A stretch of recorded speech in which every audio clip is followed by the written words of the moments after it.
सतनाम श्री वाहिगुरु साहिब जीओ। सतनाम श्री वाहिगुरु साहिब जी।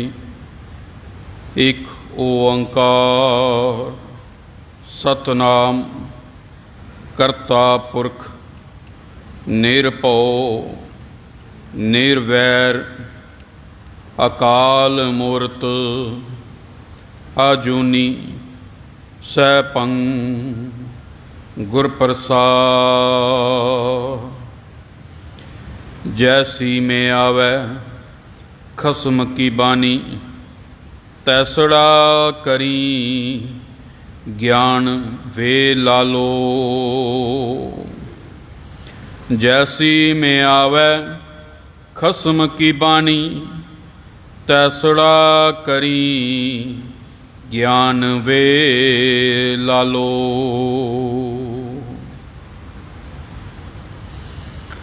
चवर छत्र तख्त मालक दसां पातशाहियां दी आत्मक जोत धन धन साहिब श्री गुरु ग्रंथ साहिब जी महाराज दी पावन पवित्र हजूरी अंदर संगती रूप दे विच विराजमान गुरु रूप साध संगत आओ। सब तो पहले गुरु कलगीधर पिता की बख्शिश की मुकद्दस फतेह प्रवान करो तो सारे ही अपने रसरां नूं पवित्र करदे हां। गज के बुलाओ वाहिगुरू जी का खालसा वाहिगुरू जी की फतेह।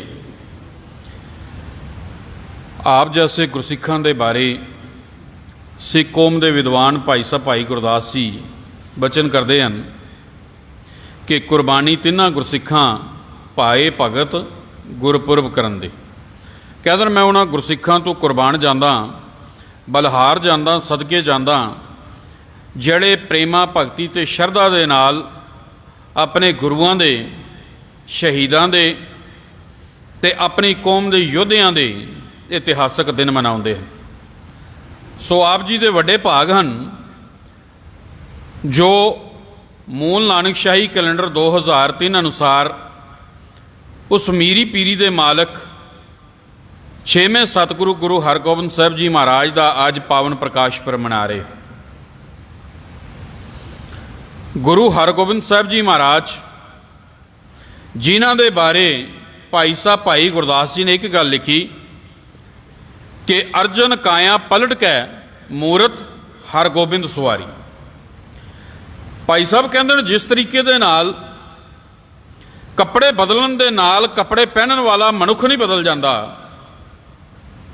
केवल उसका लिबास बदलता है, उसके कपड़े बदलते ने, मनुख ही है।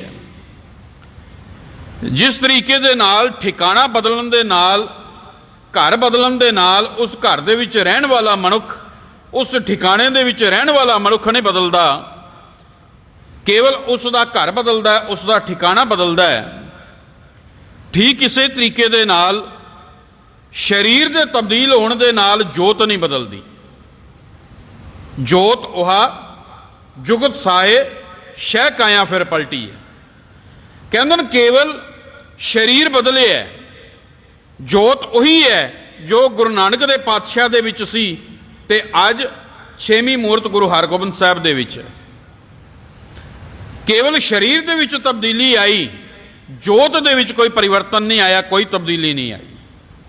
अज उही सतगुरु मीरी पीरी दे मालक बन के बिराजे हैं जड़े कदी कोदरे दी रोटी ते कदी माल पूड़ियां दा इम्तिहान लैंदे सन, कदी भाई लालो दे घर दे विच ते कदी बाबर दी जेल दे विच कीर्तन करते सन, जड़े कदी गंगा दे पांडियां नूं संथिया दे रहे ने ते कदी मक्के दे काजियां नूं सबक सिखाउंदे हैं, जड़े कदी जोगियां नूं सच्चा जोग दसदे ने ते कदी जैनियां नूं मत दे रहे हैं।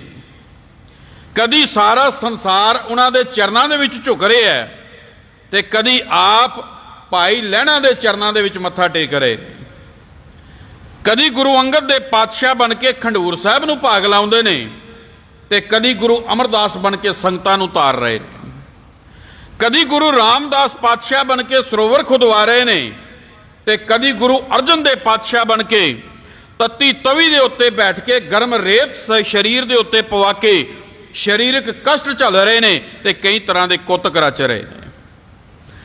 ਅੱਜ ਉਹੀ ਗੁਰੂ ਵਿਅਕਤੀ ਨੇ ਆਪਣਾ ਸਰੀਰ ਬਦਲਿਆ ਤੇ ਭਾਰੀ ਪੀਰ ਬਣ ਕੇ ਅੱਜ ਉਹ ਬਿਰਾਜੇ ਨੇ।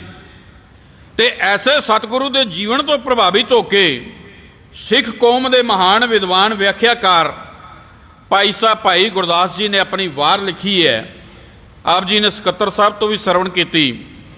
ਪੰਜ ਪਿਆਲੇ ਪੰਜ ਪੀਰ, ਛਟਮ ਪੀਰ ਬੈਠਾ ਗੁਰ ਭਾਰੀ, ਅਰਜਨ ਕਾਇਆ ਪਲਟ ਕੈ, ਮੂਰਤ ਹਰ ਗੋਬਿੰਦ ਸੁਆਰੀ, ਚੱਲੀ ਪੀੜੀ ਸੋਢੀਆਂ, ਰੂਪ ਦਿਖਾਵਣ ਵਾਰੋ ਵਾਰੀ, ਦਲ ਭੰਜਨ ਗੁਰ ਸੂਰਮਾ, ਬੜ ਜੋਧਾ ਬਹੁ ਪਰਉਪਕਾਰੀ। ਐਸੇ ਮਹਾਨ ਯੋਧੇ ਛੇਵੀਂ ਮੂਰਤ ਸਤਿਗੁਰੂ ਗੁਰੂ ਹਰਗੋਬਿੰਦ ਪਾਤਸ਼ਾਹ ਜੀ ਮਹਾਰਾਜ ਦਾ ਜਨਮ, ਉਹਨਾਂ ਦਾ ਪ੍ਰਕਾਸ਼ 19 ਜੂਨ 1595 ਨੂੰ ਪਿੰਡ ਵਡਾਲੀ ਜ਼ਿਲ੍ਹਾ ਅੰਮ੍ਰਿਤਸਰ ਵਿਖੇ ਗੁਰੂ ਅਰਜਨ ਦੇਵ ਪਾਤਸ਼ਾਹ ਦੇ ਘਰ ਮਾਤਾ ਗੰਗਾ ਜੀ ਦੀ ਕੁੱਖ ਤੋਂ ਹੁੰਦਾ ਹੈ। ਹੁਣ ਇੱਥੇ ਸਤਿਗੁਰੂ ਪਾਤਸ਼ਾਹ ਦੇ ਜਨਮ ਨੂੰ ਲੈ ਕੇ ਇਤਿਹਾਸਕਾਰਾਂ ਨੇ ਬਹੁਤ ਸਾਰੇ ਭੁਲੇਖੇ ਪੈਦਾ ਕਰ ਦਿੱਤੇ। ਕਈਆਂ ਨੇ ਲਿਖਿਆ ਕਿ ਗੁਰੂ ਪਾਤਸ਼ਾਹ ਦੇ ਘਰ ਪੁੱਤਰ ਦੀ ਦਾਤ ਨਹੀਂ ਸੀ ਤੇ ਸਤਿਗੁਰੂ ਪਾਤਸ਼ਾਹ ਜੀ ਮਹਾਰਾਜ ਨੇ ਫਲਾਣੀ ਥਾਂ ਦੇ ਉੱਤੋਂ ਜਾ ਕੇ ਪੁੱਤਰ ਦੀ ਦਾਤ ਪ੍ਰਾਪਤ ਕੀਤੀ, ਫਲਾਣੀ ਥਾਂ ਤੇ ਮਾਤਾ ਜੀ ਨੂੰ ਭੇਜਿਆ, ਵਰਦਾਨ ਮਿਲਿਆ, ਉਸ ਵਰਦਾਨ ਦੇ ਨਾਲ ਘਰ ਪੁੱਤਰ ਦੀ ਦਾਤ ਆਈ। ਹੁਣ ਗੁਰੂ ਨਾਨਕ ਦਾ ਘਰ ਸਾਰਿਆਂ ਨੂੰ ਦਾਤਾਂ ਵੰਡਦਾ ਹੈ। ਹੁਣ ਗੁਰੂ ਨਾਨਕ ਦੇ ਘਰ ਨੂੰ ਦੂਸਰੇ ਤੋਂ ਦਾਤ ਮੰਗਣ ਦੀ ਕੀ ਜ਼ਰੂਰਤ ਹੈ? ਹੁਣ ਗੁਰੂ ਪਾਤਸ਼ਾਹ ਤੋਂ ਪੁੱਛ ਲਈਏ ਬਾਣੀ ਦੇ ਵਿੱਚ ਕਿ ਸਤਿਗੁਰੂ ਤੁਹਾਡੇ ਘਰ ਪੁੱਤਰ ਦੀ ਦਾਤ ਕਿਵੇਂ ਆਈ? ਕਿਉਂਕਿ ਇੱਕ ਗੱਲ ਦਾ ਖਿਆਲ ਕਰਿਓ, ਇਤਿਹਾਸ ਮਿਥਿਆਸ ਹੋ ਸਕਦਾ ਹੈ। ਇਤਿਹਾਸ ਦੇ ਵਿੱਚ ਬਹੁਤ ਸਾਰੀਆਂ ਗੱਲਾਂ ਜਿਹੜੀਆਂ ਨੇ ਉਹ ਮਿਥਿਆਸਕ ਹੋ ਸਕਦੀਆਂ ਨੇ, ਪਰ ਗੁਰਬਾਣੀ ਮਿਥਿਆਸ ਨਹੀਂ ਹੋ ਸਕਦੀ। ਗੁਰਬਾਣੀ ਅਥੈਂਟਿਕ ਹੈ। ਤੇ ਜਦੋਂ ਅਸੀਂ ਗੁਰਬਾਣੀ ਦੀ ਕਸਵੱਟੀ ਦੇ ਉੱਤੇ ਇਤਿਹਾਸ ਨੂੰ ਪਰਖਦੇ ਹਾਂ, ਵੇਖਦੇ ਹਾਂ, ਤੇ ਫਿਰ ਪਤਾ ਚੱਲਦਾ ਹੈ ਹਕੀਕਤ ਕੀ ਹੈ। ਹੁਣ ਗੁਰੂ ਪਾਤਸ਼ਾਹ ਤੋਂ ਪੁੱਛੀਏ, ਪਾਤਸ਼ਾਹ ਤੁਹਾਡੇ ਘਰ ਪੁੱਤਰ ਦੀ ਦਾਤ ਕਿਵੇਂ ਆਈ? ਤੇ ਸਤਿਗੁਰੂ ਪਾਤਸ਼ਾਹ ਕਹਿੰਦੇ ਨੇ, ਗੁੱਜੀ ਛੰਨੀ ਨਾਹੀ ਬਾਤ, ਗੁਰੂ ਨਾਨਕ ਤੁਠਾ ਕੀਨੀ ਦਾਤ। ਕਹਿਣ ਲੱਗੇ, ਇਹ ਦੁਨੀਆ ਦੇ ਲੋਕੋ, ਇਹ ਕੋਈ ਲੁਕੀ ਛਿਪੀ ਗੱਲ ਨਹੀਂ। ਮੈਂ ਉਸ ਅਕਾਲ ਪੁਰਖ ਵਾਹਿਗੁਰੂ ਦੇ ਚਰਨਾਂ ਦੇ ਵਿੱਚ ਜੁੜ ਕੇ ਅਰਦਾਸ ਬੇਨਤੀ ਜੋਦੜੀ ਕਰਦਾ ਰਿਹਾ ਤੇ ਉਸ ਅਕਾਲ ਪੁਰਖ ਨੇ ਮੇਰੀ ਅਰਦਾਸ ਪ੍ਰਵਾਨ ਕੀਤੀ ਤੇ ਮੇਰੇ ਘਰ ਦੇ ਵਿੱਚ ਪੁੱਤਰ ਦੀ ਦਾਤ ਪ੍ਰਾਪਤ ਹੋਈ। ਹੁਣ ਦੂਸਰੀ ਗੱਲ ਕਿ ਜਦੋਂ ਬਾਲ ਗੁਰੂ ਹਰਗੋਬਿੰਦ ਪਾਤਸ਼ਾਹ ਜੀ ਮਹਾਰਾਜ ਨੂੰ ਚੀਚਕ ਦੀ ਬਿਮਾਰੀ ਹੋ ਗਈ, ਸ਼ੀਤਲਾ ਦੀ, ਤੇ ਇੱਥੇ ਇਤਿਹਾਸਕਾਰਾਂ ਨੇ ਬਹੁਤ ਸਾਰੇ ਭੁਲੇਖੇ ਪੈਦਾ ਕਰ ਦਿੱਤੇ। ਉਹਨਾਂ ਨੇ ਲਿਖਿਆ ਤੇ ਸਾਡੇ ਪ੍ਰਚਾਰਕਾਂ ਨੇ ਵੀ ਉਸੇ ਤਰੀਕੇ ਦੇ ਨਾਲ ਅਗਿਆਨਤਾ ਵਸ ਉਸ ਨੂੰ ਪ੍ਰਚਾਰਨਾ ਸ਼ੁਰੂ ਕਰ ਦਿੱਤਾ ਤੇ ਸੰਗਤਾਂ ਨੇ ਵੀ ਸ਼ਰਧਾ ਵਸ ਜਕੈਰੇ ਛੱਡਣੇ ਸ਼ੁਰੂ ਕਰ ਦਿੱਤੇ। ਪਰ ਗੁਰਬਾਣੀ ਦੀ ਕਸਵੱਟੀ ਤੇ ਅਸੀਂ ਪਰਖ ਕੇ ਨਹੀਂ ਵੇਖਿਆ ਕਿ ਇਤਿਹਾਸ ਹੈ ਜਾਂ ਇਹ ਫਿਰ ਗੁਰੂ ਪਾਤਸ਼ਾਹ ਦੀ ਸ਼ਖਸੀਅਤ ਨੂੰ ਘਟਿਆਉਣ ਦੀ ਇੱਕ ਇੱਕੋ ਜਿਹਾ ਯਤਨ ਕੀਤਾ ਜਾ ਰਿਹਾ ਹੈ। ਜਦੋਂ ਸ਼ੀਤਲਾ ਦੀ ਬਿਮਾਰੀ ਹੋ ਗਈ ਤੇ ਬਹੁਤ ਸਾਰੇ ਇਤਿਹਾਸਕਾਰਾਂ ਨੇ ਲਿਖ ਦਿੱਤਾ, ਫਲਾਣੀ ਥਾਂ ਦੇ ਉੱਤੋਂ ਸਤਿਗੁਰੂ ਪਾਤਸ਼ਾਹ ਨੇ ਪੁੱਤਰ ਦੀ ਦਾਤ ਪ੍ਰਾਪਤ ਕੀਤੀ ਸੀ ਤੇ ਫਲਾਣੀ ਥਾਂ ਦੇ ਉੱਤੇ ਜਾ ਕੇ ਸ਼ੀਤਲਾ ਦੇ ਮੰਦਿਰ ਤੋਂ ਜਾਂ ਫਲਾਣੀ ਥਾਂ ਤੋਂ ਜਾ ਕੇ ਇਹ ਰੋਗ ਜਿਹੜਾ ਸੀ ਸ਼ੀਤਲਾ ਦਾ, ਇਹ ਦੂਰ ਹੋਇਆ। ਹੁਣ ਅਸੀਂ ਗੁਰੂ ਪਾਤਸ਼ਾਹ ਤੋਂ ਜਵਾਬ ਮੰਗੀਏ, ਪਾਤਸ਼ਾਹ ਜਦੋਂ ਬਾਲ ਗੁਰੂ ਹਰਗੋਬਿੰਦ ਪਾਤਸ਼ਾਹ ਨੂੰ ਸ਼ੀਤਲਾ ਦਾ ਰੋਗ ਹੋ ਗਿਆ, ਚੇਚਕ ਦੀ ਬਿਮਾਰੀ ਹੋ ਗਈ, ਇਹ ਰੋਗ ਦੂਰ ਕਿਵੇਂ ਹੋਇਆ? ਤੇ ਸਤਿਗੁਰੂ ਨੇ ਗੁਰਬਾਣੀ ਦੇ ਵਿੱਚ ਜਵਾਬ ਦਿੱਤਾ, ਸਦਾ ਸਦਾ ਹਰ ਜਾਪੇ ਪ੍ਰਭ ਬਾਲਕ ਰਾਖੇ ਆਪੇ, ਸ਼ੀਤਲਾ ਠਾਕ ਰਹਾਈ ਬਿਗਨ ਗਏ ਹਰ ਨਾਈ, ਮੇਰਾ ਪ੍ਰਭ ਹੋਆ ਸਰਾ ਦਿਆਲਾ, ਅਰਦਾਸ ਸੁਣੀ ਭਗਤ ਆਪਣੇ ਕੀ ਸਤ ਜੀ ਪਿਆ ਕਿਰਪਾਲਾ। ਕਿ ਭਾਈ ਸਭ ਤੋਂ ਪਹਿਲੇ ਤੇ ਜਦੋਂ ਮੇਰੇ ਇਸ ਬਾਲ ਗੁਰੂ ਹਰਗੋਬਿੰਦ ਪਾਤਸ਼ਾਹ ਨੂੰ, ਆਪਣੇ ਬੱਚੇ ਨੂੰ, ਜਦੋਂ ਸ਼ੀਤਲਾ ਦਾ ਰੋਗ ਹੋਇਆ, ਇਹ ਬਿਮਾਰੀ ਹੋਈ, ਸਭ ਤੋਂ ਪਹਿਲੇ ਮਨੁੱਖ ਕੀ ਕਰਦਾ? ਜਿਸ ਤਰੀਕੇ ਨਾਲ ਚੰਗੇ ਤੋਂ ਚੰਗੇ ਡਾਕਟਰ ਦੇ ਕੋਲ ਜਾਂਦਾ ਹੈ। ਕਹਿੰਦੇ ਨੇ ਚੰਗੇ ਤੋਂ ਚੰਗੇ ਵੈਦ ਹਕੀਮ ਤੱਕ ਅਪਰੋਚ ਕੀਤੀ, ਉਹਨਾਂ ਦੀਆਂ ਦਵਾਈਆਂ ਜਿਹੜੀਆਂ ਸਨ ਉਹ ਲਾਜ਼ਮੀ ਕੀਤੀਆਂ, ਤੇ ਦੂਸਰਾ ਉਸ ਅਕਾਲ ਪੁਰਖ ਵਾਹਿਗੁਰੂ ਦੇ ਚਰਨਾਂ ਦੇ ਵਿੱਚ ਜੁੜ ਕੇ ਦੋਨੋਂ ਵਕਤ ਅਰਦਾਸ ਬੇਨਤੀ ਜੋਦੜੀ ਕੀਤੀ ਕਿ ਪਾਤਸ਼ਾਹ ਤੁਹਾਡੀ ਦਿੱਤੀ ਹੋਈ ਦਾਤ ਹੈ, ਹੁਣ ਇਹ ਸ਼ੀਤਲਾ ਦਾ ਰੋਗ ਵੀ ਤੁਸੀਂ ਠੀਕ ਕਰਨਾ ਹੈ, ਇਹ ਦਵਾਈ ਵੀ ਤਾਂ ਕੰਮ ਕਰੇਗੀ ਵੈਦ ਤੇ ਹਕੀਮ ਦੀ ਜੇ ਆਪ ਜੀ ਦੀ ਕਿਰਪਾ ਬਖਸ਼ਿਸ਼ ਤੇ ਰਹਿਮਤ ਹੋਏਗੀ। ਉਸ ਅਕਾਲ ਪੁਰਖ ਵਾਹਿਗੁਰੂ ਨੇ ਮੇਰੀ ਅਰਦਾਸ ਸੁਣੀ, ਸਾਡੀ ਅਰਦਾਸ ਪ੍ਰਵਾਨ ਕੀਤੀ, ਉਸ ਦਵਾਈ ਨੇ ਆਪਣਾ ਅਸਰ ਦਿਖਾਇਆ ਤੇ ਮੇਰੇ ਪੁੱਤਰ ਦਾ ਜਿਹੜਾ ਸ਼ੀਤਲਾ ਦਾ ਰੋਗ ਸੀ ਇਹ ਠੀਕ ਹੋ ਗਿਆ।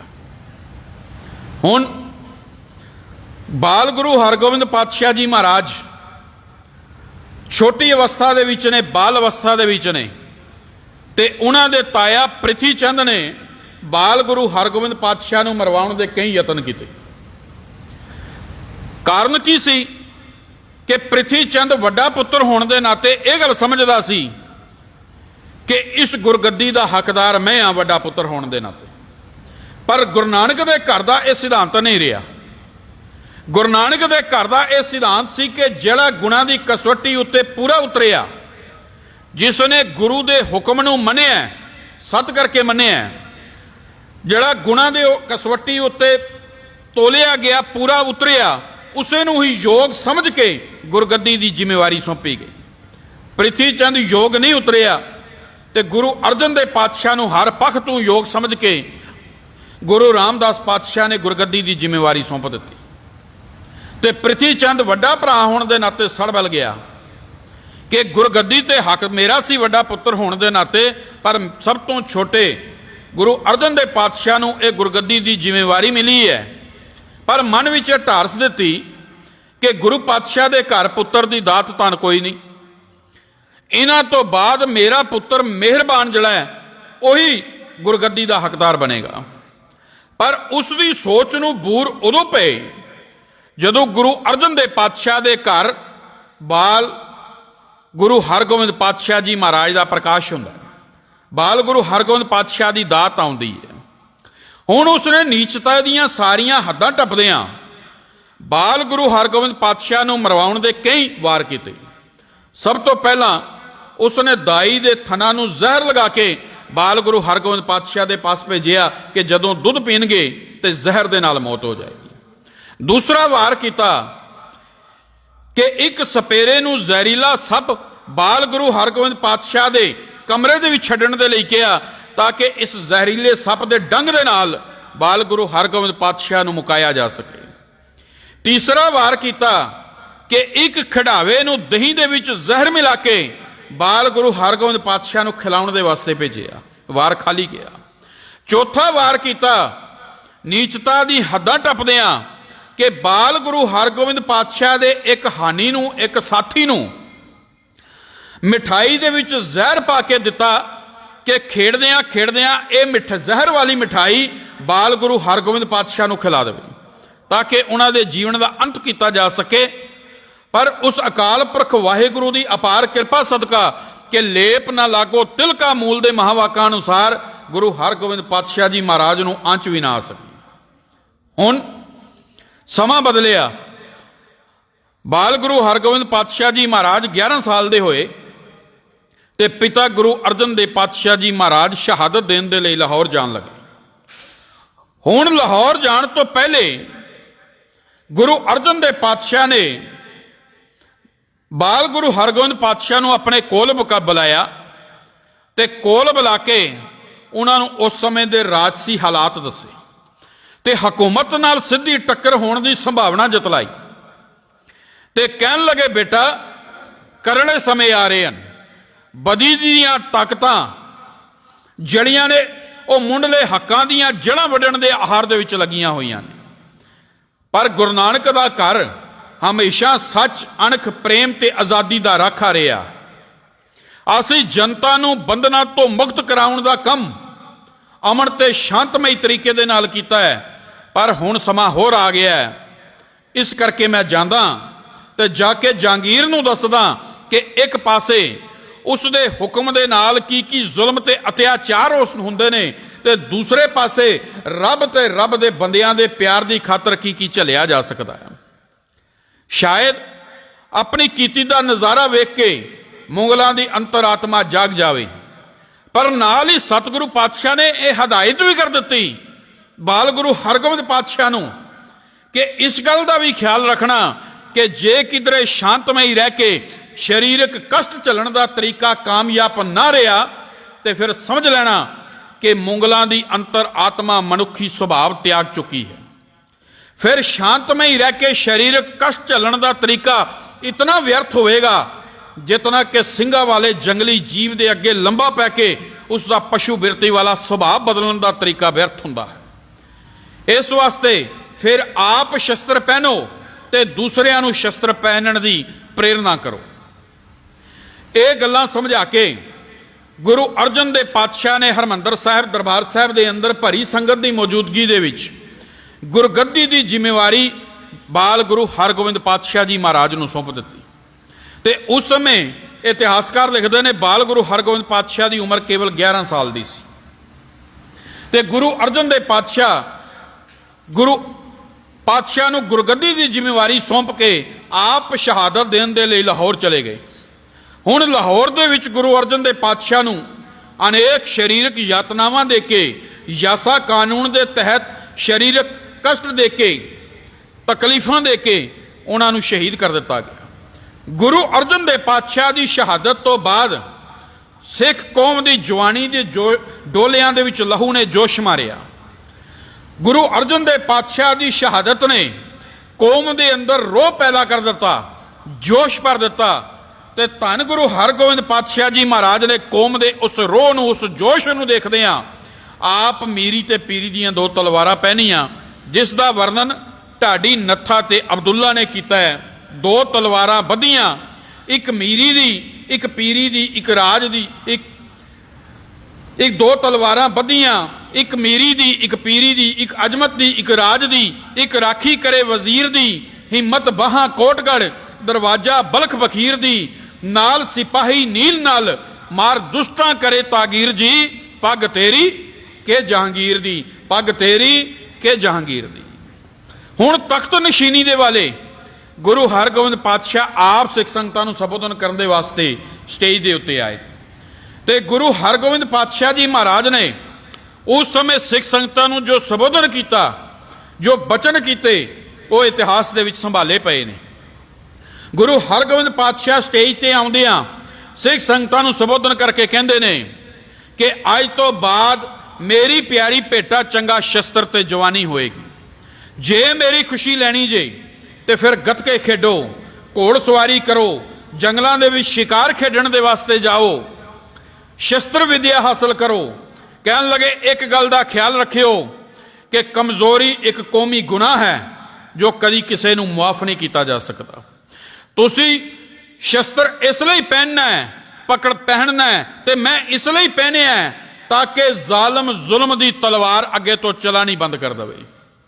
ਕਹਿਣ ਲੱਗੇ ਤੁਸੀਂ ਸਾਰੇ ਦੂਰੋਂ ਨੇੜੋਂ ਚੱਲ ਕੇ ਆਏ ਹੋ, ਕੇਵਲ ਇੱਥੇ ਤੁਹਾਡੀ ਤੇ ਮੇਰੀ ਨਹੀਂ ਬਲਕਿ ਸਾਰੇ ਸੰਸਾਰ ਦੀ ਆਤਮਿਕ ਠੰਡ ਨੂੰ ਖੋਲਿਆ ਗਿਆ। ਕਹਿਣ ਲੱਗੇ ਹੁਣ ਇਹ ਤਲਵਾਰ ਉਤਨੀ ਦੇਰ ਤੱਕ ਚਲਦੀ ਰਹੇਗੀ ਜਿਤਨੀ ਦੇਰ ਤੱਕ ਬਾਬਰ ਬਾਣੀ ਮੁੱਕ ਨਹੀਂ ਜਾਂਦੀ। ਸਤਿਗੁਰੂ ਪਾਤਸ਼ਾਹ ਜੀ ਮਹਾਰਾਜ ਨੇ ਆਪਣੇ ਸੰਬੋਧਨ ਨੂੰ ਜਾਰੀ ਰੱਖਦਿਆਂ ਸਿੱਖ ਸੰਗਤਾਂ ਨੂੰ ਅੱਗੇ ਸਮਝਾਇਆ। ਕਹਿਣ ਲੱਗੇ ਹੁਣ ਇਸ ਵਾਸਤੇ ਦਿਨ ਰਾਤ ਇੱਕ ਕਰਕੇ ਪਿੰਡਾਂ ਵਿੱਚ ਫਿਰੋ, ਭਾਂਬੜ ਮਚਾ ਦਿਓ, ਲੋਕਾਂ ਨੂੰ ਦੱਸੋ ਕਿ ਤੁਹਾਡੀ ਜਵਾਨੀ ਦੀ ਜ਼ਰੂਰਤ ਹੈ। ਚੰਗੀ ਜਵਾਨੀ ਉਹੀ ਹੈ ਜਿਹੜੀ ਕੌਮ ਦਾ ਕੰਮ ਕਰਦਿਆਂ ਪ੍ਰਵਾਨ ਚੜੇ। ਉਹਨਾਂ ਨੂੰ ਗੁਰਮਤਿ ਦਾ ਇਹ ਸਿਧਾਂਤ ਦੱਸੋ ਕਿ ਪਹਿਲਾ ਮਰਨ ਕਬੂਲ, जीवन की छड़े आस, हो सबन की रहन का, तो आओ हमारे पास। एक गुरबाणी का सिद्धांत उन्होंने हिरदियां दे विच वसाओ। कहन लगे सानू मौत तो डर इस करके लगता है क्योंकि जीवन मानिया नहीं, घबराहट इस करके हुंदी है जीवन का रस नहीं आया, डर इस करके लगता है कि मंजिल दूर दसदी है। कहन लगे जदों मौत नूं वंगारोगे मौत नस जाएगी, सिर उच्चा करके तुरना सीखोगे घबराहट दूर हो जाएगी, ते जदों सकाल पुरख वाहिगुरु दा ओढ़ ते आसरा रखोगे डर उड़ पुड़ जाणगे।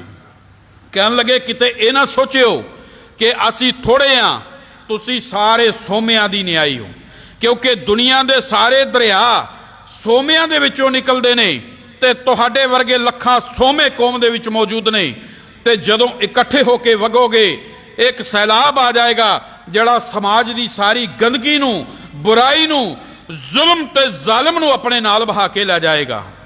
कहन लगे माचिस दी एक छोटी जी तीली सारे जंगल नूं अग ला के साड़ के सुआह कर दिंदी है। तुसी तां इंसान हो, वो इंसान जिन्हां दा कलेजा जालमां ने हुणे हुणे तत्तियां तवियां दे उत्ते साड़िया, जो इशारा गुरु अर्जन देव पातशाह की शहादत वाले पासे।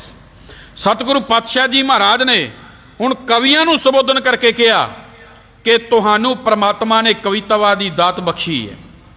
तुसी कौम दी उसारी वेले इट्टां दा कम करदे आए हो, इस करके कुवेले दे गीतां नू खत्म करो ते ऐसा इतिहास सुनाओ जिहड़ा लोकां नू कपड़ियां वांगू खल्लां उतारन दे लई प्रेर सके, जिहड़ा वांग पतंगियां शर्म धर्म दी बलदी शवा दे उत्ते जिन्हां दे मनां दे विच धर्म दे वास्ते सड़ मरन दा जूझण दा चाह पैदा कर सके। हुण सतगुरु पातशाह ने ढाडियां नू संबोधन करके कहा कि तुहाडे साजां दे विचों ललकारा निकलन, तुहाडे गज दे घुंघरू कौम दे अंदर कुर्बानी दा जज्बा पैदा करन।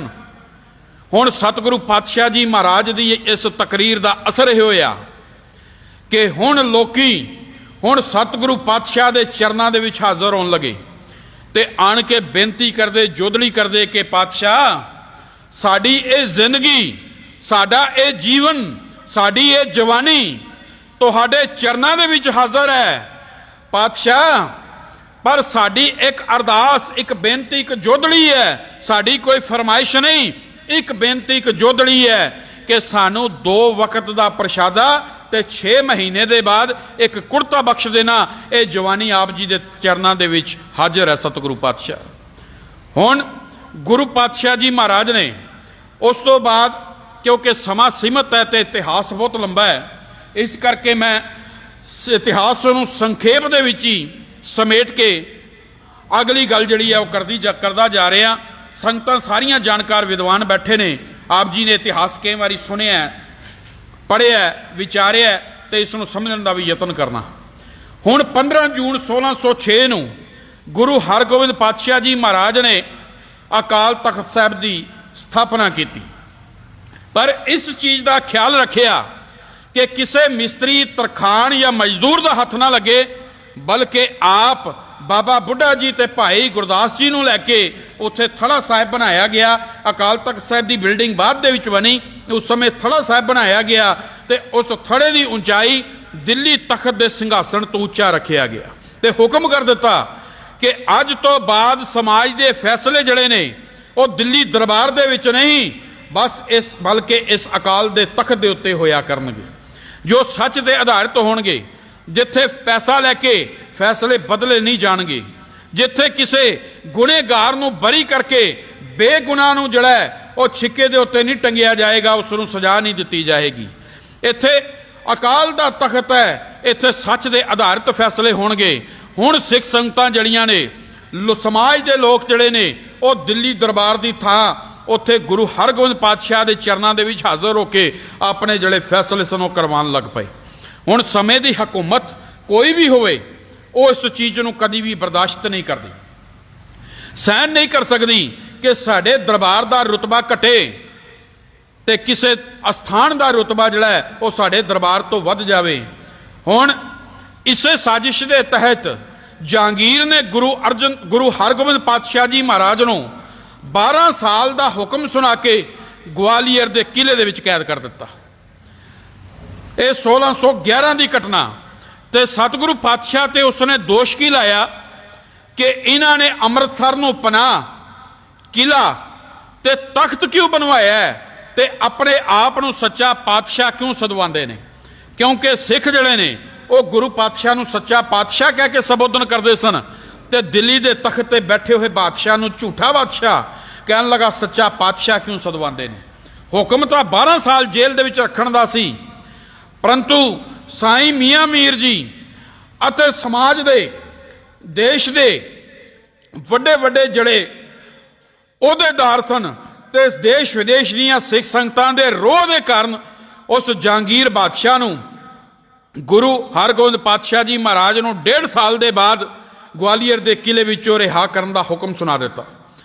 पर धन गुरु हरगोबिंद पातशाह जी महाराज ने ग्वालियर के किले विचों बाहर आने तो इनकार कर दिता।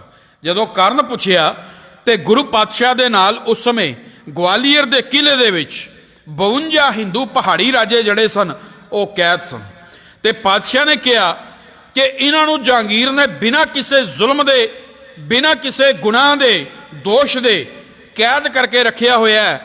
जे मैं इस जेल दे विचों बाहर जाऊंगा तो मेरे नाल ये 52 हिंदू पहाड़ी राजे भी रिहा किए जाण। हुण जहांगीर तक जदों ये गल पहुंची तो जहांगीर ने गुरु पातशाह के अगे शर्त रख दी कि ठीक है पातशाह, जितने ये राजे आप जी के पहने हुए चोले नूं पकड़ के इस किले विचों बाहर निकलणगे उतनियां नूं मैं रिहा कर देंगा। तो धन गुरु हरगोबिंद पातशाह जी महाराज ने उस समय 52 कलियां वाला चोला सिलवाया तो वह चोला पहन के चोले की हर एक कली एक एक राजे नूं पकड़वा के उन्हां 52 हिंदू पहाड़ी राजियां नूं अपने नाल ग्वालियर के किले दे विचों आज़ाद करवाया।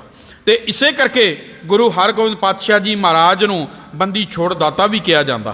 वो गल वखरी कि जिन्होंने गुरु पातशाह जी महाराज ने जहांगीर की कैद के विचों आज़ाद कराया, बाद दे विच उन्हां दे वंशजां ने अगे चल के उसे गुरु नानक दे घर दे नाल धरोह कमाया ते गुरु गोबिंद सिंह पातशाह दे नाल जंगां लड़ियां ते किधरे औरंगजेब बादशाह मुगलों के नाल मिल के गुरु पातशाह जी महाराज दे उत्ते वार कीते। अकिरत घणता दी वड्डी मिसाल इस तो वड्डी होर कोई नहीं हो सकती।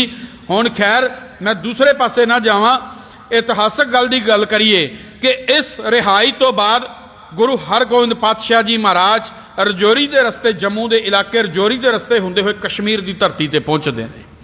हुण कश्मीर जांदियां रस्ते दे विच गुरु हरगोबिंद पातशाह जी महाराज नूं गुजरात के रहन वाले मशहूर संत शाहदौला दे नाल मिलाप हुंदा है। हुण शाहदौला ने जदों गुरु हरगोबिंद पातशाह जी महाराज नूं लाहो लश्कर दे नाल देखिया, गृहस्थ जीवन दे विच देखिया, ठाठो बाड़ दे विच देखिया ते उसने शंका प्रगट की ते धन गुरु हरगोबिंद पातशाह जी महाराज ने औरत ईमान, पुत्र निशान ते दौलत गुजरान कह के उसकी शंका जड़ी सी वो दूर की। हुण कश्मीर की धरती ते जदों गुरु हरगोबिंद पातशाह जी महाराज पहुंचते हैं, इत्थे एक इतिहासक घटना, इतिहासक वरतारा वरतदा है। वो इतिहासक वरतारा की सी कि महाराष्ट्र के एक प्रसिद्ध संत समर्थ रामदास जिहड़ा कश्मीर की धरती ते आया होया, ये समर्थ रामदास महाराष्ट्र का जिहड़ा मरहटिया का गुरु है शिवाजी मरहटा, ये समर्थ रामदास शिवाजी मरहटा का गुरु सी ते कश्मीर की धरती ते आया होया। जदों इसनूं पता लगता है कि गुरु नानक दे घर दे 6वें वारस गुरु हरगोबिंद पातशाह कश्मीर की धरती ते आए ने ते ये गुरु पातशाह नूं मिलण की इच्छा प्रगट करता है ते गुरु पातशाह के दर्शन करने वास्ते आउंदा है। ते जदों ये गुरु पातशाह के दर्शन करने लई आया ते अचानक घटना ये वापरी कि गुरु हरगोबिंद पातशाह जंगल तो शिकार करके हाली वापस मुड़े सन ते गुरु पातशाह लाहो लश्कर दे नाल सन, सिख फौजां गुरु पातशाह दे नाल सन, सतगुरु ने शस्त्र पहने हुए सन। ते जदों इस समर्थ रामदास ने गुरु पातशाह नूं लाहो लश्कर दे नाल देखिया, शस्त्र पहने हुए वेखिया, शाही ठाठो बाड़ दे विच वेखिया ते गुरु पातशाह नूं वेख के सतगुरु दे अगे सवाल खड़ा करदा, सतगुरु नूं सवाल करदा है, कहंदा मैं सुनिया कि तुसीं गुरु नानक दे पातशाह दे उत्तराधिकारी हो, पर गुरु नानक दे पातशाह ते एक त्यागी साधु सन, पर तुसीं ते इह शाही ठाठो बाट अपने नाल रखदे हो, तुसीं शिकार खेडण दे वास्ते जंगलां दे विच जांदे हो, शिकारी कुत्ते रखदे हो, तुहाडे सिख शस्त्रधारी ने, तुसीं सिख फौजां अपने नाल रखियां ने, तुसीं आप शस्त्र पहने ने, तुसीं कैसे त्यागी साधु हो। ते धन गुरु हरगोबिंद पातशाह जी महाराज उस समर्थ रामदास का सवाल सुन के मुस्कुराए ते मुस्कुरा के उसनों जवाब दिता, कहन लगे महात्मा जी बातन फकीरी जहर अमीरी शस्त्र गरीब की रखिया और जरवाने की पखिया के लिए है। कहन लगे गुरु नानक दे पातशाह जी महाराज ने माया त्यागी सी, गुरु नानक दे पातशाह ने संसार नहीं सी त्याग्या। जदों समर्थ रामदास ने सतगुरु का यह जवाब सुनिया कि बातन फकीरी जहर अमीरी शस्त्र गरीब की रखिया और जरवाने की पखिया के लिए हैं, ते हाथ जोड़ के खड़ा हो गया ते कहंदा ये बात हमारे मन भावती है, ते सतगुरु के चरणों के विच ढह पिया ते ओ समर्थ रामदास गुरु नानक दे घर दा यह सिद्धांत लैके महाराष्ट्र दे विच जांदा है ते उत्थे जाके शिवाजी मरहटा नूं यह सिद्धांत दिता कि गुरु नानक दी 6वीं जोत गुरु हरगोबिंद पातशाह नूं मैं मिल के आया ते उन्हां दा यह सिद्धांत है शस्त्र गरीब की रखिया और जरवाने की भखिया के लिए है। गुरु नानक दे घर दा इह सिद्धांत लैके शिवाजी मरहट्टा उठिया, हत्थ विच शमशीर लई ते समय दी हकूमत नूं वंगारिया। वो सिद्धांत गुरु नानक दे घर दा सी। हुण दूसरे पासे जहांगीर दी मौत तो बाद उसका पुत्र खुरम शाहजहान का नाम रख के तख्त के उत्ते बैठा। यह भी अपने पिता की तरह मुतसवी बादशाह सी। इसने भी बैठदियां यह ऐलान कर दिता कि भारत वर्ष के अंदर इस्लाम तो सिवाए किसी दूसरे धर्म को जिहड़ा है वह प्रफुल्लित नहीं होने दिता जाएगा, धर्म प्रचार ते प्रसार नहीं करन दिता जाएगा। हुण धन गुरु हरगोबिंद पातशाह जी महाराज दियां 4 जंगां समय की हुकूमत के नाल होईयां ने। पहली जंग एक अमृतसर की धरती ते शाही बाज दे करके हुई। दूसरी जंग भगवान हरगोबिंद दे रहन वाले भगवान दास ने जदों भरे दरबार दे विच आण के कुबोल बोल बोले, सिखां ने झटका दिता, उसके कारण हुई। वो कारण बनिया। हुण इन्हां जंगां दा पूरी तरीके नाल विस्तार विच खोल के आप जी दे सामने रखां, समा इजाजत नहीं दे रहा, इस करके टुक मात्र केवल छू के अगे चल रहे हैं। हुण तीजी जंग जदों काबल की संगत वालों गुरु पातशाह नूं 2 घोड़े भेजे गए ते राह दे विच लल्ला बेग ने अनायतुल्ला दे हुक्म ते लल्ला बेग ने खोले ते उस समय गुरु हरगोबिंद पातशाह जी महाराज ने विधि चंद जी नूं वो घोड़े लियाउण दी सेवा बख्शी। वो विधि चंद जिहड़े विधि चंद राजे दे दरबार दे विच चोरी करके गुरु अर्जन दे पातशाह दे दरबार दे लग्या होया सी, आण के छुप गए कि इस तो वधिया थां छुपण दी होर कोई नहीं हो सकती। ते गुरु अर्जन दे पातशाह तख्त पोश ते विराजमान होके कथा कर रहे सन कि चोर की हामा भरे ना कोई, चोर किया चंगा क्यों होए। ते कबीर सतगुर सूर में बाया बाण जो एक लागत ही पोई गिर परा करेजे छेक। ऐसा तीर वजिया कि विधि चंद का जीवन बदल गया ते अज गुरु पातशाह के चरणों के ढह पिया सी। अज उसे विधि चंद नूं गुरु पातशाह ने घोड़े लैण दे पासे भेजिया। विधि चंद जी ने वो घोड़े लिया के गुरु पातशाह के चरणों के हाज़र किए तो सतगुरु ने प्रसन्न होकर सीने न लगा के यह गल कही सी, विधि चंद छीना गुरु का सीना। वो चोरियां करने वाला विधि चंद अज गुरु का सीने के खिताब के नाल निवाजिया गया। तीजी जंग का कारण यह बनया। चौथी जंग जिहड़ी करतारपुर की धरती ते हुई, इलाके दे विच स्थान ते हुई, वो पैंदे खान जो गुरु पातशाह ने हत्थी पा लिया सी, दुश्मन फौज के नाल गुरु पातशाह ते चढ़ के आया तो सतगुरु के हत्थों मारिया गया। चारों जंगां विच गुरु पातशाह ते सिखां दी जित हुई ते हकूमत नूं शिकस्त का सामना करना पिया। इन्हां जंगां तो बाद गुरु हरगोबिंद पातशाह जी महाराज कीरतपुर के स्थान के उत्ते आण के टिक गए ते इत्थे ही सिक्खी का प्रचार ते प्रसार कर लग पए।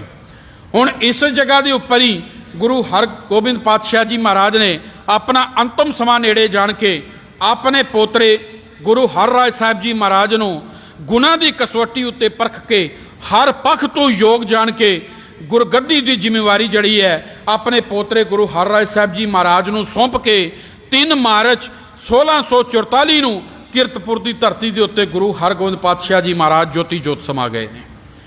जे गुरु हरगोबिंद पातशाह जी महाराज की शख्सियत की गल करिए, उन्हां दी शख्सियत नूं वेखीए ते इतिहासकार लिखते ने दाबे सतानी माजिब दा लिखारी मुला मोसफ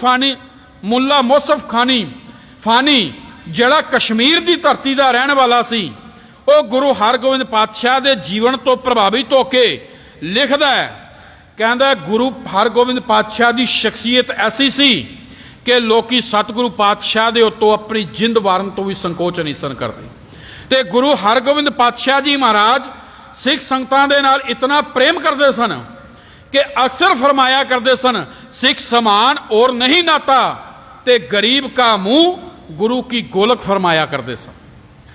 ते धन गुरु हरगोबिंद पातशाह जी महाराज की शख्सियत के बारे अगे चल के लिखता है कि धन गुरु हरगोबिंद पातशाह दे विच निमरता इतनी कि जदों बाबा आनंद जी दर्शनां दे वास्ते आए तो गुरु हरगोबिंद पातशाह जी महाराज ने आप अगे होकर पालकी नूं मोढ़ा दिता ते मनुखी हिरदे दे नाल उपराम इतने कि जदों बाबा अटल राय जी उन्होंने छोटे सपुत्र अकाल चलाना कर गए तो गुरु हरगोबिंद पातशाह जी महाराज ने अखां दे विच अथरू तक नहीं वहाया ਤੇ ਮਨੁੱਖੀ ਹਿਰਦੇ ਦੇ ਨਾਲ ਸ਼ਰਸਾਰ ਇਤਨੇ ਕਿ ਜਦੋਂ ਬਾਬਾ ਬੁੱਢਾ ਜੀ ਦਾ ਅਕਾਲ ਚਲਾਣਾ ਹੋਇਆ ਤੇ ਧੰਨ ਗੁਰੂ ਹਰਗੋਬਿੰਦ ਪਾਤਸ਼ਾਹ ਜੀ ਮਹਾਰਾਜ ਦੀਆਂ ਅੱਖਾਂ ਜੜੀਆਂ ਨੇ ਉਹ ਨੀਰ ਦੇ ਨਾਲ, ਆਂਸੂਆਂ ਦੇ ਨਾਲ ਭਰ ਗਈਆਂ। ਇਤਿਹਾਸਕਾਰ ਲਿਖਦੇ ਨੇ ਕਿ ਗੁਰੂ ਹਰਗੋਬਿੰਦ ਪਾਤਸ਼ਾਹ ਜੀ ਮਹਾਰਾਜ ਆਪਣੇ ਹਾਥੀ ਮੈਦਾਨੇ ਜੰਗ ਦੇ ਵਿੱਚ ਦੁਸ਼ਮਣ ਸੈਨਾ ਦੇ ਵੱਡੇ ਤੋਂ ਵੱਡੇ ਜਰਨੈਲਾਂ ਨੂੰ ਮਾਰ ਮੁਕਾਇਆ, ਪਰ ਮਜਾਲ ਹੈ ਕਿ ਮੱਥੇ ਉੱਤੇ ਕੋਈ ਵੱਟ ਜਾਂ ਸ਼ਿਕਣ ਤੱਕ ਆਈ ਹੋਵੇ। ਸਤਿਗੁਰੂ ਪਾਤਸ਼ਾਹ ਜਦੋਂ ਮੈਦਾਨੇ ਜੰਗ ਦੇ ਵਿੱਚ ਸ਼ਮਸ਼ੀਰ ਚਲਾਉਂਦੇ ਤੇ ਇਵੇਂ ਪ੍ਰਤੀਤ ਹੁੰਦਾ ਜਿਵੇਂ ਕੋਈ ਇੱਕ ਉਸਤਾਦ ਆਪਣੇ ਸ਼ਾਗਿਰਦ ਨੂੰ ਸ਼ਮਸ਼ੀਰ 'ਚ ਤਲਵਾਰ ਚਲਾਉਣ ਦੀ ਜਾਚ ਸਿਖਾ ਰਿਹਾ ਹੋਵੇ। ਇਤਿਹਾਸਕਾਰ ਮੈਕਾਲਫ ਲਿਖਦਾ ਹੈ ਕਿ ਮੈਦਾਨੇ ਜੰਗ ਦੇ ਵਿੱਚ ਲੜਦਿਆਂ ਹੋਇਆਂ ਜੇ ਕਿਸੇ ਦੁਸ਼ਮਣ ਦੀ ਪੱਗ ਉਤਰ ਜਾਂਦੀ ਤੇ ਤਮੀਰੀ ਪੀਰੀ ਦੇ ਮਾਲਕ ਧੰਨ ਗੁਰੂ ਹਰਗੋਬਿੰਦ ਪਾਤਸ਼ਾਹ ਆਪਣੀ ਸ਼ਮਸ਼ੀਰ ਦਾ ਵਾਰ ਰੋਕ ਲੈਂਦੇ, ਕਹਿੰਦੇ ਭਲਿਆ ਆਪਣੀ ਪੱਗ ਸੰਭਾਲ, ਮੈਂ ਤੇਰੀ ਇੱਜ਼ਤ ਲਾਉਣ ਦੇ ਵਾਸਤੇ ਮੈਦਾਨੇ ਜੰਗ ਦੇ ਵਿੱਚ ਨਹੀਂ ਆਇਆ। ਪਰ ਬਦਕਿਸਮਤੀ ਸਾਡੀ ਕੌਮ ਦੀ ਕਿ ਅੱਜ ਅਸੀਂ ਆਪਣੇ ਆਪ ਨੂੰ ਉਸ ਗੁਰੂ ਦੇ ਸਿੱਖ ਕਹਾਣ ਵਾਲੇ, ਅੱਜ ਉਸ ਗੁਰੂ ਪਾਤਸ਼ਾਹ ਦੀ ਕੌਮ ਜਿਸ ਗੁਰੂ ਨੇ ਦੁਸ਼ਮਣ ਦੀ ਲੱਥੀ ਹੋਈ ਪੱਗ ਨੂੰ ਦੇਖ ਕੇ ਵੀ ਆਪਣੀ ਸ਼ਮਸ਼ੀਰ ਦਾ ਵਾਰ ਰੋਕ ਲਿਆ ਹੋਵੇ, ਅੱਜ ਉਸੇ ਗੁਰੂ ਦੇ ਸਿੱਖ ਅੱਜ ਉਸੇ ਗੁਰੂ ਦੀ ਹਜ਼ੂਰੀ ਦੇ ਵਿੱਚ ਖੜੇ ਹੋ ਕੇ ਪ੍ਰਧਾਨਗੀਆਂ ਦੀ ਚੌਧਰਤਾ ਦੇ ਵਾਸਤੇ, ਗੋਲਕਾਂ ਦੇ ਵਾਸਤੇ, ਸੈਕਟਰੀਸ਼ਿਪਾਂ ਦੇ ਵਾਸਤੇ, ਚੌਧਰਤਾ ਦੇ ਖਾਤਰ ਗੁਰੂ ਦੀ ਹਜ਼ੂਰੀ ਵਿੱਚ ਖੜੇ ਹੋ ਕੇ ਇੱਕ ਦੂਜੇ ਦੀਆਂ ਪੱਗਾਂ ਲਾਉਣ ਤੋਂ ਵੀ ਸੰਕੋਚ ਨਹੀਂ ਕਰਦੇ। ਉਸ ਗੁਰੂ ਦੇ ਪ੍ਰਕਾਸ਼ ਪੁਰਬ ਤਾਂ ਅਸੀਂ ਮਨਾਉਂਦੇ ਜ਼ਰੂਰ ਹਾਂ, ਪਰ ਗੁਰੂ ਦੇ ਜੀਵਨ ਤੋਂ ਅਸੀਂ ਸਿੱਖਿਆ ਕੇ ਲਈ, ਪ੍ਰਾਪਤੀ ਕੀ ਕੀਤੀ। ਵਿਚਾਰਨ ਵਾਲੀ ਗੱਲ ਇਹ ਹੈ ਕਿ ਗੁਰੂ ਤੇ ਦੁਸ਼ਮਣ ਦੀ ਪੱਗ ਨੂੰ ਵੀ ਉਤਰਦਾ ਦੇਖ ਕੇ ਆਪਣੀ ਸ਼ਮਸ਼ੀਰ ਦਾ ਵਾਰ ਰੋਕ ਲੈਂਦਾ ਹੈ ਕਿ ਭਲਿਆ ਪੱਗ ਸੰਭਾਲ, ਮੈਂ ਤੇਰੀ ਇੱਜ਼ਤ ਲਾਉਣ ਨਹੀਂ ਆਇਆ। ਤੇ ਜਦੋਂ ਅਸੀਂ ਚੌਧਰਤਾ ਦੀ ਖਾਤਰ ਇੱਕ ਦੂਜੇ ਦੀਆਂ ਦਸਤਾਰਾਂ ਲਾਉਂਦੇ ਹਾਂ ਤੇ ਭਲਾ ਗੁਰੂ ਸਾਡੇ ਤੇ ਪ੍ਰਸੰਨ ਹੁੰਦਾ ਹੋਏਗਾ, ਸਾਡੀ ਕੌਮ ਦੇ ਬਾਰੇ ਗੁਰੂ ਕੀ ਸੋਚਦਾ ਹੋਏਗਾ। ਅਸੀਂ ਉਸ ਗੁਰੂ ਦੀ ਪਿੱਠ ਦੇ ਵਿੱਚ ਛੁਰਾ ਮਾਰ ਰਹੇ ਹਾਂ ਕਿ ਨਹੀਂ ਮਾਰ ਰਹੇ, ਇਸ ਪਾਸੇ ਵਿਚਾਰ ਜ਼ਰੂਰ ਕਰਕੇ ਅਸੀਂ ਵੇਖੀਏ, ਸਵੇ ਪੜਚੋਲ ਜ਼ਰੂਰ ਕਰਕੇ ਵੇਖੀਏ ਕਿ ਸਾਡੀ ਕੌਮ ਕਿੱਥੇ ਖੜੀ ਹੈ, ਅੱਜ ਅਸੀਂ ਕਿੱਥੇ ਖੜੇ ਹਾਂ। ਇਤਿਹਾਸਕਾਰ ਲਿਖਦੇ ਨੇ ਕਿ ਗੁਰੂ ਪਾਤਸ਼ਾਹ ਜੀ ਮਹਾਰਾਜ ਦੇ ਵਿੱਚ ਨਿਰਵੈਰਤਾ ਇਤਨੀ ਸੀ ਕਿ ਪੈਂਦੇ ਖਾਨ ਜਿਹੜਾ ਗੁਰੂ ਹਰਗੋਬਿੰਦ ਪਾਤਸ਼ਾਹ ਜੀ ਮਹਾਰਾਜ ਨੇ ਆਪਣੇ ਹੱਥੀ ਪਾਲਿਆ, ਉਹ ਪੈਂਦੇ ਖਾਨ ਜਿਹੜਾ ਜਿਸ ਨੂੰ ਗੁਰੂ ਹਰਗੋਬਿੰਦ ਪਾਤਸ਼ਾਹ ਨੇ ਆਪਣੇ ਹੱਥੀ ਸ਼ਸਤਰ ਵਿਦਿਆ ਦੇਖ ਕੇ ਸ਼ਸਤਰ ਵਿਦਿਆ ਦੇ ਵਿੱਚ ਨਿਪੁੰਨ ਕੀਤਾ, ਉਹ ਜੀਵਨ ਭਰ ਦੇ ਗੁਰੂ ਪਾਤਸ਼ਾਹ ਦੇ ਕੀਤੇ ਹੋਏ ਅਹਿਸਾਨਾਂ ਨੂੰ ਭੁੱਲ ਗਿਆ ਤੇ ਇਤਨਾ ਵੱਡਾ ਅਕਿਰਤ ਕਣ ਤੇ ਅਹਿਸਾਨ ਫਰਾਮੋਸ਼ ਹੋ ਗਿਆ ਕਿ ਦੁਸ਼ਮਣ ਫੌਜ ਦੇ ਨਾਲ ਮਿਲ ਕੇ ਕਰਤਾਰਪੁਰ ਦੀ ਚੌਥੀ ਜੰਗ ਦੇ ਵਿੱਚ ਅਗਵਾਈ ਕਰਦਾ ਹੋਇਆ ਗੁਰੂ ਪਾਤਸ਼ਾਹ ਨੂੰ ਮੈਦਾਨੇ ਜੰਗ ਦੇ ਵਿੱਚ ਆਣ ਕੇ ਲਲਕਾਰਦਾ। ਜਦੋਂ ਗੁਰੂ ਹਰਗੋਬਿੰਦ ਪਾਤਸ਼ਾਹ ਘੋੜੇ ਤੇ ਸਵਾਰ ਹੋ ਕੇ ਪੈਂਦੇ ਖਾਨ ਦੇ ਸਾਹਮਣੇ ਆਣ ਕੇ ਖੜੇ ਹੁੰਦੇ ਨੇ ਤੇ ਸਤਿਗੁਰੂ ਪਾਤਸ਼ਾਹ ਨੇ ਪੈਂਦੇ ਖਾਨ ਨੂੰ ਇੱਕ ਗੱਲ ਕਹੀ, ਕਹਿਣ ਲੱਗੇ ਪੈਂਦੇ ਖਾਨ ਤੈਨੂੰ ਹੱਥੀ ਪਾਲਿਆ, ਤੇਰੀ ਪਰਵਰਿਸ਼ ਕੀਤੀ ਹੈ, ਤੈਨੂੰ ਹੱਥਾਂ ਵਿੱਚ ਖਿਡਾਇਆ, ਤੈਨੂੰ ਹੱਥੀ ਸ਼ਸਤਰ ਵਿਦਿਆ ਦਿੱਤੀ ਹੈ, ਸ਼ਸਤਰ ਵਿਦਿਆ ਦੇ ਵਿੱਚ ਤੈਨੂੰ ਨਿਪੁੰਨ ਕੀਤਾ ਹੈ। ਇਸ ਕਰਕੇ ਜੇ ਤੂੰ ਮੇਰੇ ਖਿਲਾਫ ਆਣ ਕੇ ਖੜਾ ਹੋਇਆ ਪਹਿਲਾ ਵਾਰ ਤੂੰ ਕਰ। ਹੁਣ ਉਹ ਸਤਿਗੁਰੂ ਪਾਤਸ਼ਾਹ ਦੇ ਸਾਰੇ ਅਹਿਸਾਨਾਂ ਨੂੰ ਭੁੱਲ ਕੇ ਅਕਿਰਤ ਕਣਤਾ ਦੀ ਇੰਤਹਾ ਤੱਕ ਜਾਂਦਾ ਹੋਇਆ ਉਹ ਗੁਰੂ ਹਰਗੋਬਿੰਦ ਪਾਤਸ਼ਾਹ ਤੋਂ ਸ਼ਸਤਰ ਵਿਦਿਆ ਪ੍ਰਾਪਤ ਕੀਤੀ, ਜਿਸ ਨੇ ਗੁਰੂ ਹਰਗੋਬਿੰਦ ਪਾਤਸ਼ਾਹ ਤੇ ਪੈਂਦੇ ਖਾਨ ਪਹਿਲਾ ਵਾਰ ਕਰਦਾ ਹੈ।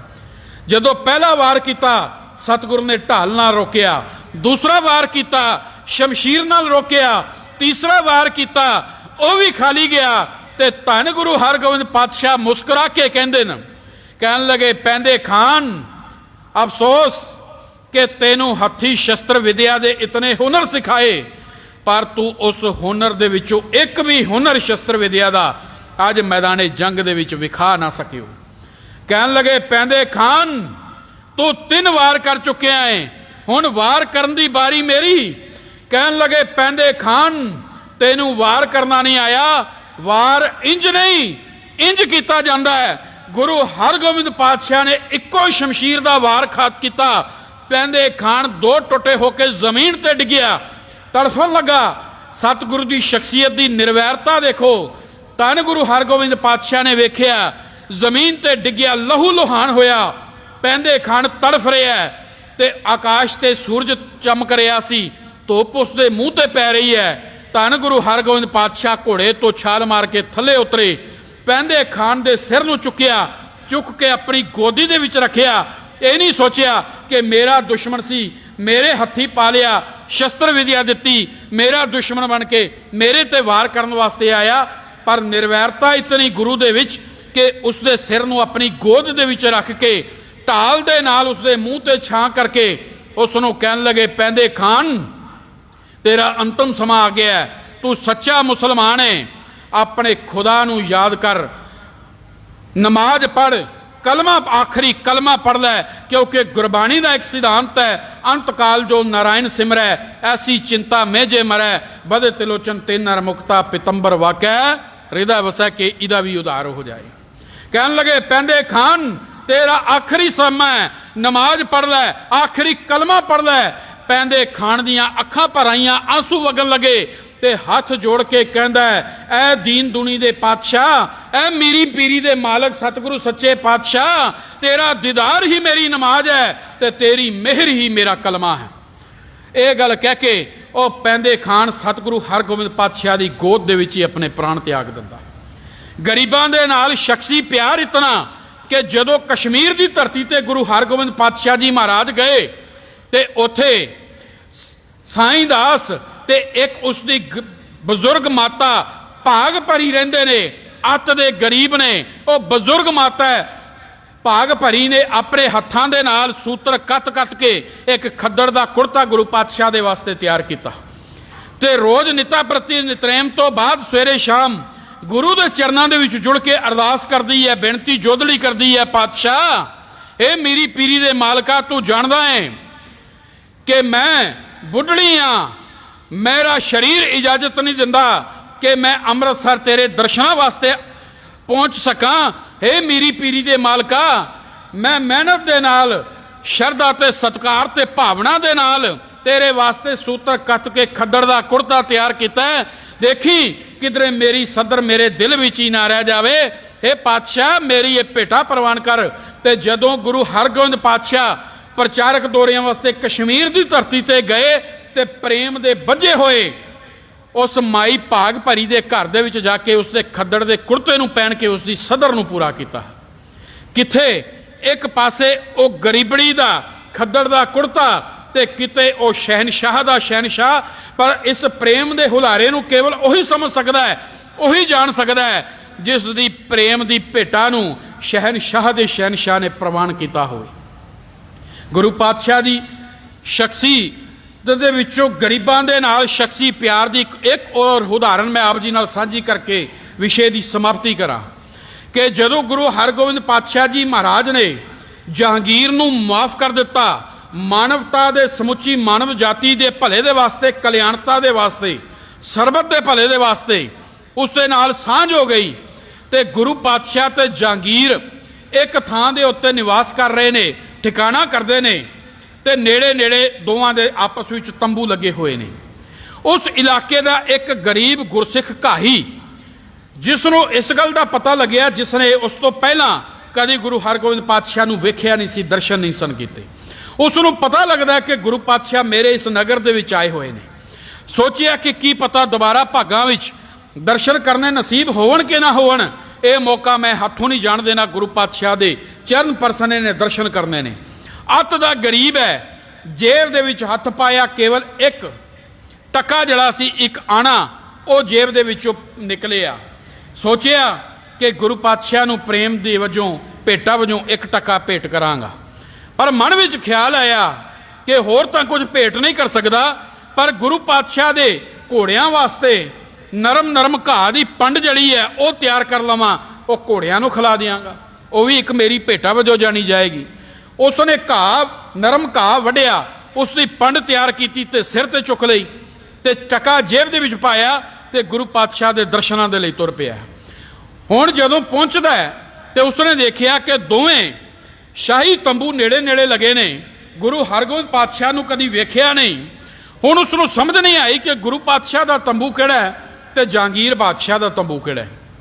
हुण उसने भुलेखा खा के जहांगीर दे तंबू दे बाहर घाह की पंड रखी ते अंदर गया तो जहांगीर सिंघासन ते बैठा है, कलगी उसने भी लगाई हुई है ਤੇ ਉਸਨੇ ਜਾ ਕੇ ਟਕਾ ਜਹਾਂਗੀਰ ਦੇ ਅੱਗੇ ਰੱਖਿਆ ਤੇ ਹੱਥ ਜੋੜ ਕੇ ਬੇਨਤੀ ਕਰਦਾ ਹੈ ਕਿ हे ਮੇਰੀ ਪੀਰੀ ਦੇ ਮਾਲਕਾ, हे सतगुरु सच्चे पातशाह, मैं बड़े दूर तो चल के आया, कृपा करो, रहमत करो मेरे उत्ते, मेरे जो जीवन के दुख विकार दलिद्र ने ये नाश हो जान ते मैनू अपने चरणों दे नाल जोड़ के रखो।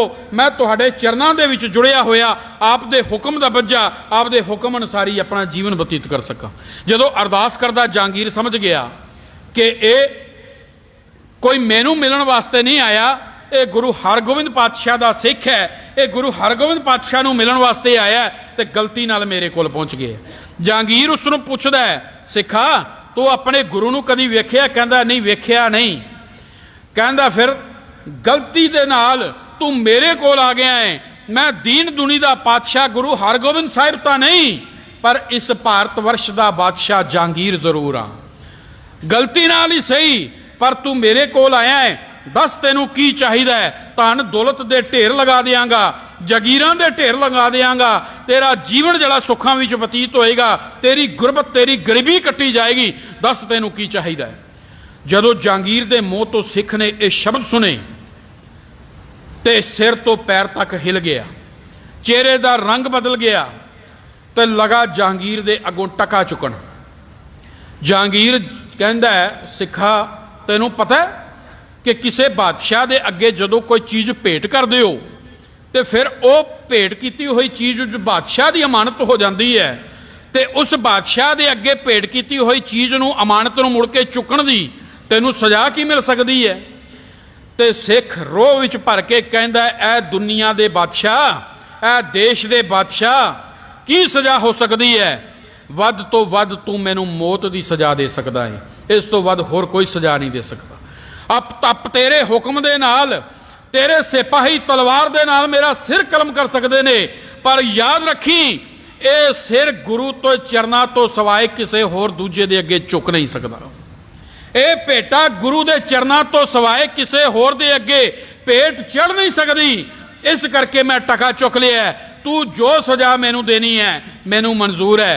ते जहांगीर चुप करके खड़ा होके उस सिख की वफादारी अपने गुरु के प्रति सिदक ते प्यार की भावना नूं देखदा रह गया। ते सिख ने जदों जाके गुरु के अगे वो भेटा रख के मत्था टेकिया ते अरदास बेनती जोदड़ी की, ते गुरु हरगोबिंद पातशाह सिंघासन तो उठ के सतगुरु के शाही वस्त्र ने वो मैल दे नाल मैले कुचैले कपड़े पा के वो काही सिख घाह की पंड सिर के उत्ते चुक के जड़ा आया सी, सतगुरु सिंघासन तो उठ के आउंदे ने ते उसनूं अपने सीने दे नाल लगा लैंदे ने, अपनी गलवकड़ी भी चला लैंदे ने। अज असीं ख्याल करिए गुरु पातशाह दे सिख कहाण वाले गुरु दे लड़ सानूं गुरु ग्रंथ साहिब दे लाया सी, अज साडा सिर थां थां ते मड़ियां मसानियां कबरां थां थां दे उत्ते जाके सिख दा सिर जदों झुकदा है उदों असीं गुरु नाल दगा कमा रहे हुंदे आ, गुरु नाल बेईमानी कर रहे हुंदे आ। इस करके आओ समा समाप्त है, विशा बहुत लंबा सी, बहुत कुछ छड्डदा होया, बहुत कुछ समेटदा होया, सतगुरु के चरणों के विच जुड़ के एक अरदास, एक बेनती, एक जोदड़ी करिए कि पातशाह कृपा करो, रहमत करो, साडे तपदे विकारां नाल तपदे होए हिरदियां ते नाम बाणी दा सतगुरु पातशाह शीतल जल पा के साडे तपदे हिरदियां नूं भी बाणी राहीं ठार दिओ, ताकि साडे भी लोक सुखीए परलोक सोहेले नानक हर प्रभ आपे मेले हो सकन, तां ही साडे ये इतिहासक दिन जड़े ने ये मनाने सफले ने। आओ सतगुरु के चरणों में अरदास बेनती जोदड़ी करिए कि तुमरी शरण तुम्हारी आसा तुम ही सजन सोहेले, राखो राखण हार दे आला नानक घर के कोले। सतगुरु पातशाह बख्शिश करन, रहमत करन। आप संगतां दा बहुत बहुत धन्यवाद जो आप जी दे सहयोग दे नाल ही असी प्रबंधक जड़े कमेटी जड़ी है ये प्रोग्राम उलीकदी है, तो गुरु पातशाह का कोटान कोट धन्यवाद, चीना के आशीर्वाद सदका ये सबब बनता है कि असी संगत रूप में बैठ के आपसी विचार वटांदरा कर सकीए। मैं विशेष रूप दे विच एक बाणी चैनल वीर सतनाम सिंह जी इन्हां दा विशेष रूप दे विच बहुत बहुत धन्यवाद करदा कि जदों भी असी इन्हां नूं बेनती करते हैं ये साड़ी बेनती प्रवान करके पहुँचते हैं, समा दिंदे ने, ते जो भी धार्मिक गतिविधियां हुंदियां ने उन्हां नूं अपने चैनल दे राही घर दूर नेड़े घर दे विच बैठियां हुई संगतां तक पहुँचाने का यतन करते हैं। इन्हां दा भी इत्थों की प्रबंधक कमेटी वालों दास वालों समुचियां संगतां वालों विशेष रूप दे विच बहुत बहुत धन्यवाद किया जाता है। ਗੁਰੂ ਇਤਿਹਾਸ ਦੀਆਂ ਵਿਚਾਰਾਂ ਕਰਦੇ ਹਾਂ, ਅਨੇਕਾਂ ਪ੍ਰਕਾਰ ਦੀਆਂ ਭੁੱਲਾਂ ਗਲਤੀਆਂ ਹੋ ਜਾਂਦੀਆਂ ਹਨ। ਗੁਰੂ ਤੇ ਸੰਗਤ ਬਖਸ਼ਣਯੋਗ ਹੋ, ਜੇ ਬਖਸ਼ਦੇ ਹੋ ਤੇ ਪਿਆਰ ਸਤਿਕਾਰ ਨਾਲ ਇਕਾਗਰਤਾ ਦਾ ਸਬੂਤ ਦਿੰਦਿਆਂ ਗੱਜ ਵੱਜ ਕੇ ਫਤਿਹ ਬੁਲਾਓ, ਗੱਜ ਕੇ ਬੁਲਾਓ ਜੀ। ਵਾਹਿਗੁਰੂ ਜੀ ਕਾ ਖਾਲਸਾ, ਵਾਹਿਗੁਰੂ ਜੀ ਕੀ ਫਤਿਹ।